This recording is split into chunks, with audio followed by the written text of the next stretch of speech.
داعش په کابل کې د روسیې سفارت مخې ته د چاودنې مسؤلیت ومانه. د نیوز پریس چینل لیدونکو السلام علیکم، ستړي مشئ، پام وکړئ تاسو مهم خبر ته. د اسلامي دولت یادښت ډلې د دوشنبې په ورځ سپټمبر 5 په کابل کې د روسیې د سفارت مخې ته د ځانمرګي چاودنې مسؤلیت ومانه. د فرانس پریس اژانس د خبر په اساس دغه اسلام پالې ډلې د ټلګرام چینل له لارې په یو بیان کې لیکلي چې داعش یو جنګیالي د روسیې سفارت ته نږدې په یوه راټولیدنه کې چې روسیې مامورین هم پکې وو خپل د چاودېدونکو توکو واسکټ واچاوه.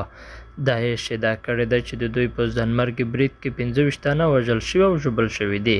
دوی ادعا کړې ده چې په برید کې جاسوسان، د سفارت امنیتي ساتونکي، طالبان او لږ تر لږه د سفارت 2 روسي موظفین وژل شوي دي.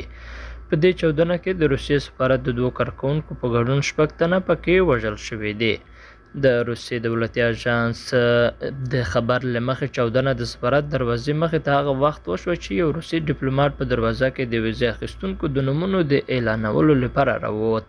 د روسیې د بهرنیو چارو وزیر سرګی لاروف په دې اړه وویل، نن سهار یو تروریستي برید وشو.